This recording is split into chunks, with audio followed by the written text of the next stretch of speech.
अस्सलाम वालेकुम नाजरीन, इरफान खान साहब हैं पाकिस्तान से मेरे साथ। कल एक जो कानूनदान है, वो वज़ीर भी रहे हैं और बैरिस्टर हैं अपने आप को कहते, उन्होंने एक ऐसा बयान दिया जिसकी वजह से हैरानगी हुई कि जो खुद हुकूमत में रहे हों और आजकल उनकी हुकूमत भी है। उन्होंने कहा है कि सबसे ज़्यादा दुख इस बात का है कि इस सदी का मैं इस मुल्क का शहरी हूँ जहाँ आइन का हलफ लेने वालों का ये हाल है। तकरीबन हर पाकिस्तानी आइन को मानता है, लेकिन क्या वजह है कि आजकल आम पब्लिक भी, मीडिया भी ऐसी ऐसी बातें कर जाते हैं अपने अदारों के मतलब जो नहीं करनी चाहिए। इरफान खान साहब से मुल्क की सूरत हाल पे बात करेंगे। जी अस्सलाम वालेकुम। वालेकुम। सर ये बताइएगा कि आम पब्लिक में भी बातें होती हैं, अब तो मीडिया में सरेआम ऐसी बातें कर दी जाती हैं। तो आपने कल कहा भी था कि वीडियो आजकल आ रही हैं, ऑडियो आ रही हैं और सरेआम एक दूसरे को कहा जाता है। तो क्या हो गया है हमारे हुक्मरानों को, हमारी अवाम को, हमारी रियासत पर? बात यह है कि एक बंदे को पकड़ते हैं, किसी को भी पकड़ें, वो ऐसे बयानात आ जाते हैं, वो सब अदारों को लपेट देते हैं। ख़ास तौर पे जो मुअज़्ज़िज़ जजेस हैं या मुअज़्ज़िज़ जनरल हैं। तो हमारा तो मुल्क जो आगे ही फिर इस हाल में है कि मुआशी तौर पे भी वो तो दहशत गर्दी का शिकार है। और क्योंकि कल भी एक ब्रिगेडियर की शहादत हुई है, इसका भी दुख है, और दूसरे फौजी भी शहीद हुए हैं। लेकिन हम आपस में ऐसी बातें कर जाते हैं जिससे मुल्क की बदनामी होती है। कल कल जो भट्टी साहब ने बयान दिया, वीडियो बयान, अब कोई कहते हैं कि वो जोरे बाजू से लिया गया है। अमीर और भट्टी जो परवेज लाई साहब के वो थे, जी जी जी प्रिंसिपल सेक्रेटरी, जी। उनका बयान क्या है जिसपे आपको इतराज? उनका बयान है कि जो जजेस हैं आपस में सारा बैठ के बेंच बनाते हैं और फैसले हो जाते हैं। शक की निगाह से देखा जा रहा है हमारे अदलिया के निज़ाम को। देखिए, ये बात आज की नहीं है, ये हमेशा से पाकिस्तान में ये अदलिया जो है ये सवालिया निशान रहा है, खास तौर पे सियासी फैसलों के अंदर। दूसरे फैसलों के तो आमतौर पे बात बाहर नहीं आती, सिवाय इसके कि बाद मुकदमात में बात सामने आई है, लेकिन सियासी फैसलों के अंदर ये बात सामने आती है कि भाई अदलिया से लोग मुतमईन नहीं है। और खुसूसन ये मौजूदा अदलिया जो है, जब से निसार साहब आए थे उस वक्त से ये सवाल उठता रहा है और लोग इसकी मिसालें भी देते हैं। और वजह यही है कि भाई अदलिया जो है, बात जज साहबान जो है वो अंडर द टेबल या अलग लोगों के साथ डील कर लेते हैं।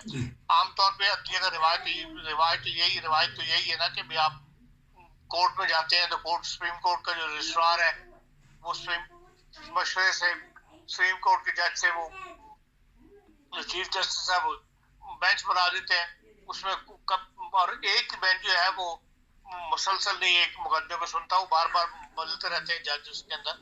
लेकिन अब जो बात अमीर महमूद भट्टी साहब ने निकाली है वो ये है कि बास जजेस ने के साथ उनके मामला तय किए हैं।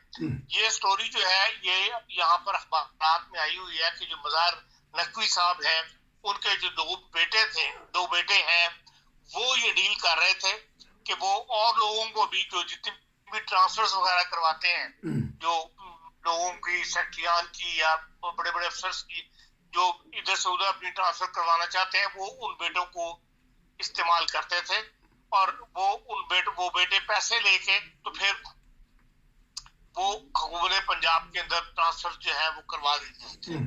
और ये एक खुलेआम जो है काम हो रहा था। इसकी डिटेल्स जो है रोज अखबारात में यहाँ आ रही है और जिससे ये पता लगता है कि वो मज़ार नकवी साहब जो है वो क्लियर नहीं है। उनके खिलाफ जो है सुप्रीम जुडिश काउंसिल ने मुकदमा भी मतलब पाकिस्तान बार काउंसिल ने सुप्रीम जुडिश काउंसिल के अंदर लिख के भी दिया हुआ है। पहले उन्होंने सिर्फ लिखा था, अब उन्होंने बकायदा एक पिटीशन बना के जो है वो दी हुई है। तो अब ये अमीर महमूद भट्टी साहब के बारे में तो ये बात सबको पता है कि वो अंडर मैट्रिक आदमी है, गुजरात की म्युनिसिपल कॉर्पोरेशन में काम करता था, वहां से चौधरीयों की निगाह में आ गया और वो उसको पंजाब गवर्नमेंट जब वो आए हैं वजीर आला बने थे परवेज लाई साहब, उसको वो ले आए थे اور اس کو باقاعدہ انہوں نے وہ اسٹیٹس دلوا دیا اور وہ 22ویں گریڈ سے میں تھا، ایک انڈر میٹرک سرٹیفکیٹ. یہ ساری اس معاملے کی تحقیقات ہونی چاہیے، اور یہ ایک جسے کہنا چاہیے آئین کی بھی خلاف ورزی ہے اور ایڈمنسٹریشن کی بھی خلاف ورزی ہے کہ بھئی جو یہاں کے قواعد ہیں اس کے اندر تو انڈر میٹرک پاس کو 22ویں گریڈ نہیں مل سکتا. اس کے لیے ہر گریڈ کے لیے آپ کو ایک امتحان دینا پڑتا ہے، اور اس امتحان کو کلیئر کرنے کے بعد آپ اگلے گریڈ پہ جاتے ہیں. تو یہ اسٹوری کی وجہ سے جو ہے اب عدلیہ مزید بدنام ہو رہی ہے. لیکن آپ یاد رکھیں کہ پچھلے سال اپریل کے اندر ہی جو کانفرنس ہوئی تھی اپنی جو آسما جاگیر کانفرنس کے اندر، اس وقت جو جائز فائز صاحب نے اپنی تقریر کے دوران پورے ہال میں حاضرین سے پوچھا تھا آپ عدلیہ سے مطمئن ہیں، تو کوئی ایک آدمی کھڑا نہیں ہوا تھا. اس لیے لوگوں کو بہرحال ایک عرصے سے اس خبر عدم اعتماد تو ہے، لیکن اب جو سسٹم جس طرح چل رہا ہے اس کے خلاف اب عدلیہ کے خلاف سوائے یہ کہ بھئی صدر مملکت کے پاس اختیار ہے یا پارلیمنٹ کے پاس اختیار ہے. اب دونوں نے اس معاملے میں اگر کوئی نہیں کچھ کیا قدم اٹھائے تو وہ بھی اس کے لیے جواب دہ ہیں. جی اچھا، آج عمران خان نے خطاب کیا کہ آج ہی کا دن انہوں نے مخصوص کر دیا کہ 5 بندے آج پنجاب پولیس والے اپنے ہی مار دیں گے، قتل کر دیں گے، اور الزام ان کے اوپر آ جائے گا، اور ان کو بھی یہی ڈر ہے کہ مجھے مرتضیٰ بھٹو کی طرح قتل کیا جا سکتا ہے. آج انہوں نے یہ بیان دیا ہے. دیکھیں عمران خان صاحب جو اس قسم کے بیانات جو جاری کر رہے ہیں نا، وہ صرف اپنی جو پبلک ہے جو ان کے تحریک انصاف کے حامی ہیں ان کو گرم رکھنے کے لیے کر رہے ہیں. ورنہ جہاں وہ اسلام آباد ہزاروں کو مجمع لے کے چلے گئے تھے پیشی کرنے کے لیے، آج کل ہائی کورٹ میں پیش ہوا کہ نہیں ہوا کہ اکیلے ہائی کورٹ میں پیش ہو گئے، تو وہاں اسلام آباد میں بھی اکیلے پیش ہو جاتے. وہاں جو انہوں نے تماشا لگایا، قوم کا نقصان کیا کروڑوں کا، اور یہاں آج اکیلے پیش ہو گئے، کوئی بھی ان کے ساتھ نہیں تھا. تو یہ انہوں نے مختلف تماشے لگائے ہوئے ہیں، اور انہیں اصل ڈر یہی ہے کہ بھئی انہیں جو ہے جس طرح نواز شریف صاحب کو یا جو اللہ گیلانی صاحب کو ڈسکوالیفائی کر دیا گیا تھا، انہیں بھی ممکن امکان یہی ہے کہ شاید ڈسکوالیفائی کر دیا جائے. اس کے امکانات دن بہ دن بڑھ رہے ہیں، کیونکہ جس قسم کا وہ اپنا پریشر ڈیولپ کر رہے ہیں پاکستان کے اندر، اور اس کا جواب دینے کے لیے حکومت کے پاس یہی رستہ رہ جاتا ہے. اسی لیے عدلیہ کے اندر انہوں نے کچھ ہاتھ ڈالے ہیں اور عدلیہ میں اپنے لیے ہمدرد پیدا کیے ہیں. لیکن ممکن ہے کہ الیکشن کمیشن جو ہے وہ اسی فیصلے پر پہنچے. 2 مقدمے ان کے اوپر بڑے کلیئر ہیں، ایک جو انہوں نے گھڑیاں وڑیاں بیچی ہوئی ہیں توشہ خانے کا مقدمہ، اور ان کی بیٹی کو جو انہوں نے شو نہیں کیا اپنے انتخابی جو گوشوارہ جمع کروانا ہوتا ہے. تو یہ 2 معاملات ان کے مقدمات سیریس ہیں، اور ہو سکتا ہے کہ ان کو اس سے ڈسکوالیفائی کر دیا جائے، اور اس کے خوف کی وجہ سے وہ اس قسم کی باتیں کر رہے ہیں. میری فیلنگ ہے. اچھا، یہ بتائیے گا کہ کل بھی ایک بہت بڑے رینک کے ہمارے فوجی شہید ہوئے ہیں، بریگیڈیئر کے رینک تھا ان کا. اس کا مطلب ہے جو طاق میں بیٹھا ہے دشمن وہ ہماری نظروں سے اوجھل ہے لیکن حملہ کر دیتا ہے. دیکھیں تحریک طالبان کبھی بھی خاموش نہیں بیٹھے، اور وہ مسلسل اپنی کاروائیاں کر رہے ہیں، اپنی تیاریاں کر رہے ہیں. اور یہ بہرحال ایک جو واقعہ کل رات ہوا ہے، افسوس کی بات ہے کہ ایک بریگیڈیئر بھی، ہمارے بریگیڈیئر رینک کا بندہ بھی اس کے اندر شہید ہوا ہے. لیکن ایک افسوس کی بات یہ بھی ہے کہ ساتھ ہمارا ایک بریگیڈیئر گیا اور اس کے ساتھ 3 اہلکار گئے، 4 بندے زخمی ہوئے، 4 بندے شہید ہوئے، اور جبکہ جو دہشت گرد ہیں وہ صرف 3 مارے گئے. اب کہاں فوج کا جس کے پاس ہر قسم کا ماڈرن اسلحہ ہوتا ہے، ہر قسم کے پاس، اور اس کے مقابلے میں درد جو ہے وہ تو ہاتھ میں مشین گن ہوتی ہے اور پیروں میں چپل ہوتی ہے، ان کے پاس تو کوئی ایسا، اور وہ انہوں نے فوج کو جو ہے ہمارے ان سے زیادہ ہمارے فوجی مارے گئے. یہ ایک فکر مند بات ہے کہ کیوں ہونا تو یہ چاہیے کہ بھئی ایک فوجی مرے تو 10 جو ہے وہ دہشت گرد جو ہے وہ ہلاک ہو. تو بہرحال یہ اپنے پاکستان کے ساتھ ایک دکھ لگا ہوا ہے تحریک طالبان پاکستان کا کو، ان کا परसों इजलास हुआ है और उनके अंदर भी तहरीक तालिबान पाकिस्तान के ग्रुप जो है कहा जा रहा है कि भी बन गए हैं और उनमें 2-3 ग्रुप आपस में इख्तिलाफ पैदा हो गया है, वो अलग हो रहे हैं उसके लिए। अब ये पता नहीं क्या है, ये कोई पाकिस्तान की जो एजेंसीज जो है उनकी सिक्योरिटी एजेंसीज उन्होंने ये काम करवाया है या उनके अंदर आपस में इख्तिलाफ है, लेकिन बहरहाल जितने इनमें इख्तिलाफात बढ़ेंगे, जितने इनके ग्रुप ज्यादा बनेंगे, हमारे लिए खतरात जो है वो बढ़ेंगे और मुख्तलिफ ग्रुप जो है वो फिर हमले कर सकते हैं। लेकिन ये बहरहाल एक तहरीक तालिबान वाला मसला जो है ये पाकिस्तान के लिए एक मुस्तकिल जिसे कहना चाहिए दुख बन गया हुआ है और इसको संभालना जो है पाक फौज नहीं है। लेकिन जब भी मुल्क के अंदर बदअमनी होगी इससे उनको सपोर्ट मिलेगी और ये अकल किसी को सियासतदानों को करनी चाहिए कि मुल्क के अंदर अदम इस्तेकाम न पैदा होने दे, अदम तशद्दुद का माहौल न बनने दे। जो कुछ गिरफ्तारियां हुई हैं 200-300 तहरीक इंसाफ की, उसमें भी हुकूमत ये कह रही है कि 3 बंदे जो है वो तहरीक तालिबान से के सहूलतकार जो थे वो भी उनमें मौजूद थे जिनको आपने गिरफ्तार किया है। अब इसमें क्या सच्चाई है मैं नहीं जानता, लेकिन बहरहाल जहाँ भी अदम तशद्दुद होगा का माहौल होगा वहाँ पे लाजमी ये तहरीक तालिबान या जो भी इंतहा पसंद है वो अपनी कार्रवाइयाँ करने में उनको ज़्यादा सहूलियत मुहैया होगी। आखिरी सवाल, कौमी असम्बली का इजलास हो रहा है, जिस तरह कल भी मैंने पूछा था कि हो सकता है कि इनके ऊपर कुछ पाबंदियाँ लगा दें या तहरीक इंसाफ पे दहशतगर्द कह के तो उस पर पाबंदियाँ लगा दें।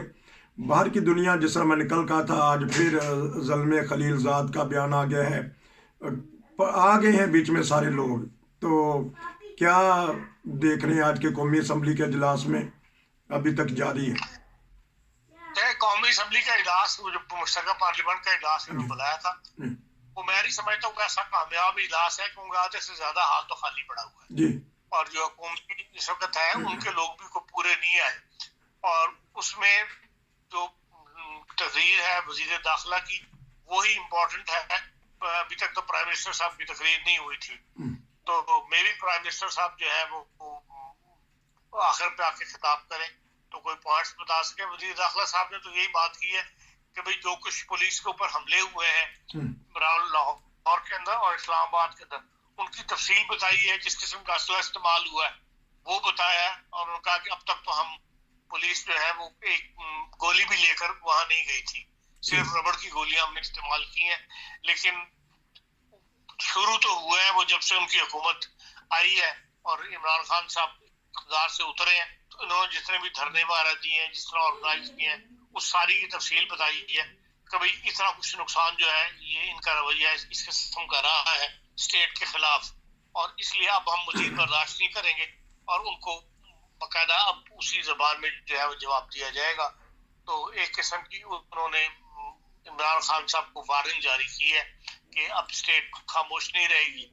अब हो सकता है उनको बाज एस्टेब्लिशमेंट की तरफ से कोई ऐसे यकीन दहानी करा दी गई हो कि भाई वो उनका साथ देंगे तो तभी वो इतनी बड़ी बात कर सकते हैं।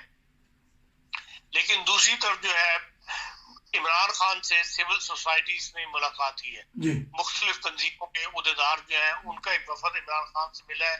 इसी तरह जितने भी पाकिस्तान की बार काउंसिल्स हैं उनके साथ उनके नुमाइंदे का वफद अलग इमरान खान साहब से मिला है और उन्हें समझाने की कोशिश की है कि ये जो माहौल में जो आपने जंग की सूरत पैदा की हुई है सड़कों के ऊपर, इससे आप मतलब इससे पीछे हटें और वो अपनी बात पे अभी तक अड़े हुए हैं कि भाई वो इलेक्शन जब तक इलेक्शन अनाउंस नहीं करेंगे मैं बाज नहीं आऊंगा।